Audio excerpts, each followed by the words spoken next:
Let's dive right into this explainer, because today we are going to completely decode the hidden machinery of the world order. We're talking about how empires rise, how money actually works beneath the surface, and this secret, repeating 500-year cycle of global economic power. I mean, if you've ever wondered why inflation just suddenly spikes out of nowhere, or why these seemingly invincible historical superpowers eventually just collapse into ruin, well, you are in exactly the right place. We're going to map out the literal blueprint of economic history and what's really going on with the global economy right this very second. So to really understand this, we have to start our narrative on a highly dramatic day, August 15th, 1971. This is the exact moment the United States essentially ran out of real money. You see, for decades following World War II, the US dollar was basically treated like a guaranteed check in a checkbook. Any nation holding dollars could theoretically say, hey, I want to exchange this for physical American gold. But the US had been spending massively, right? Funding foreign wars, building vast domestic programs, basically writing way more of these paper checks than it had actual gold in the vault to back them up. So nations like France started demanding their gold, literally sending warships to collect it. The drain on US gold reserves was catastrophic. By the summer of 1971, the vault was practically empty, and absolute panic was setting in. And then we get this famous moment. Notice how President Nixon masked a massive national default behind these really careful diplomatic words. By announcing just a temporary suspension of the dollar's convertibility into gold, he fundamentally shattered what the entire world understood money to actually be. Because, spoiler alert, it wasn't temporary at all. Literally overnight, paper money was no longer tied to a hard physical asset. I really want you to grasp the sheer magnitude of this moment. The United States basically defaulted on its golden promise to the world, entirely severing the anchor of the global monetary system. It changed the trajectory of global finance forever. Now, the absolutely crucial concept you need to grasp to understand why this matters is the reserve currency. Possessing this, it is the ultimate financial prize. It dictates exactly which empire holds absolute global power. Why? Well, think about it. When every other nation on Earth needs your currency to buy oil, to trade goods, to store their national wealth, you possess unmatched leverage. And because the US dollar was already the established reserve currency, that 1971 default didn't instantly destroy the American economy like you might expect it to. Instead, it unlocked this dangerous new superpower, the absolute freedom to print money entirely out of thin air, with no physical gold standard holding it back. Okay, let's shift gears and look at the anatomy of the big cycle. Because that 1971 default, it wasn't just a random, isolated anomaly. According to legendary investor Ray Dalio's extensive historical research, it was actually a highly predictable, classic symptom within what he calls the big cycle. If you treat empires almost like living, breathing organisms and look back over the last 500 years, you see these overlapping 250-year lifespans of total dominance. We see the rise and eventual decline of the Dutch Empire and their guilder. Then we see the British Empire and the pound sterling, dominating global trade for centuries before they eventually collapse. And now, we see the US empire and the dollar. It just proves that changing world orders and shifting financial dominance aren't random at all. They're part of this timeless, universal cycle. The Dutch seemed invincible. The British seemed invincible, right up until they weren't.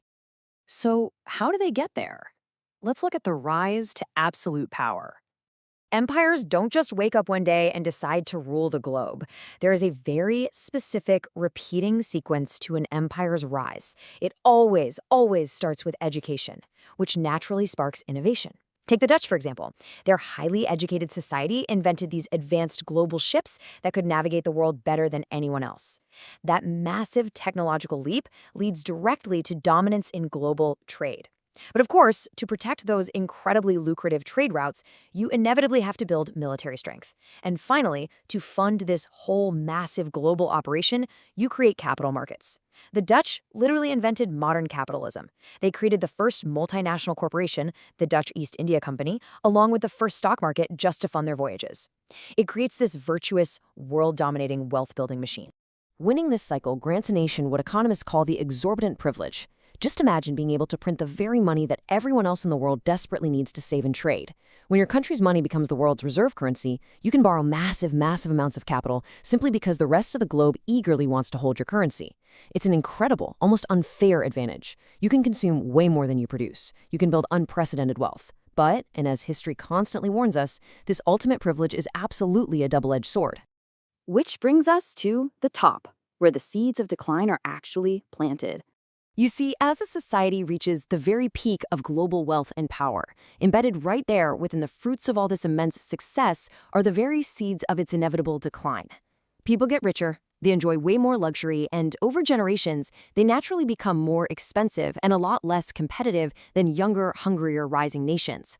And as financial bubbles inflate during these periods of staggering prosperity, we can impartially observe a growing, highly dangerous divide. The wealth gap just explodes. You have the haves, the rich, who use greater resources and inherited wealth to reinforce their political influence. And on the other side, the have-nots, the working class, who suffer from stagnant wages and increasingly feel like the whole system is completely rigged against them. Resentment begins to aggressively boil under the surface. And that internal friction leads us right into the messy part: debt, inflation, and decline. This brings us directly to the climax of the cycle. Because to sustain the illusion of infinite prosperity, the empire starts borrowing, and borrowing excessively. Eventually, all that debt becomes entirely unsustainable, and the financial bubble bursts. Keep this specific sequence in your head, because when the music stops, it's a rapid-fire cascade of destruction. First comes the excessive borrowing. That triggers a crisis where the country must either default or print money.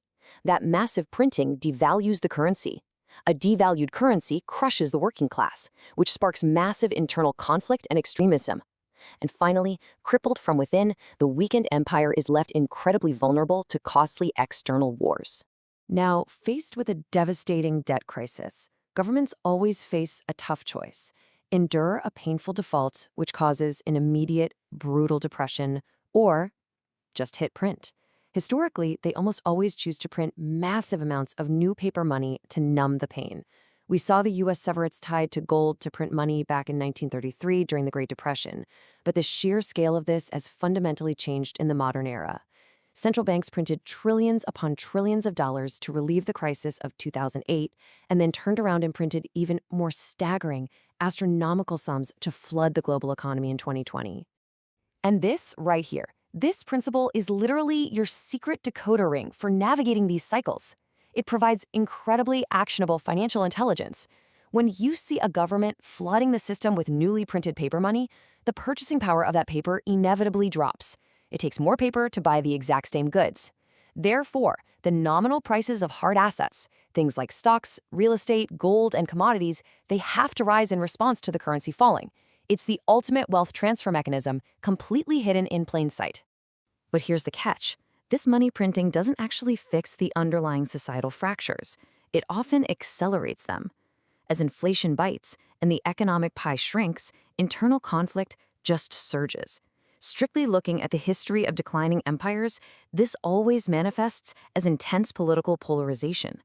We see rising populism on both sides. You have left-wing populism seeking to aggressively redistribute the wealth, and right-wing populism fiercely seeking to defend those currently holding the wealth. Honestly, when you turn on the news today and see citizens deeply divided, arguing fiercely over the economy, over resources and fairness, you are watching this exact historical symptom play out in real time.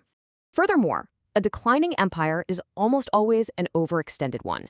Defending a vast global footprint against rising external rivals eventually just costs way more revenue than it brings in.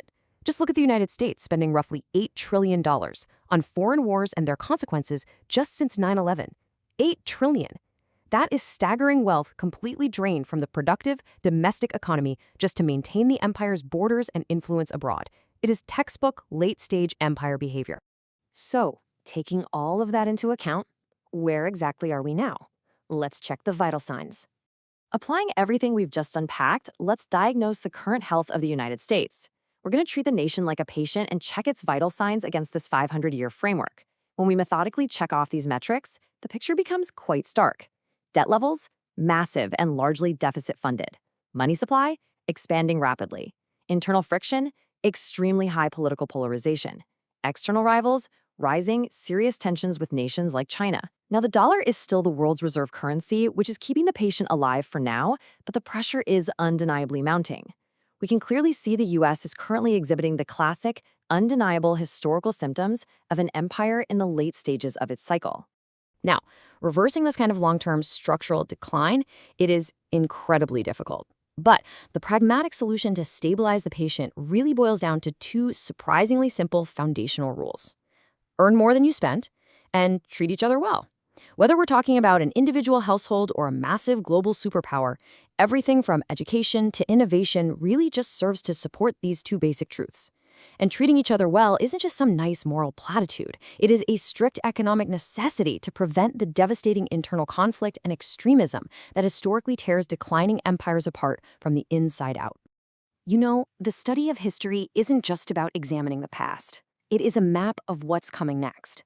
As all the vital signs on our historical dashboard are flashing warning right now, we have to ask, will the United States make the hard, structurally necessary decisions needed to survive and reinvent itself? Or is the New World Order already quietly upon us? Thank you for joining me for this explainer. Look closely at the patterns and always keep your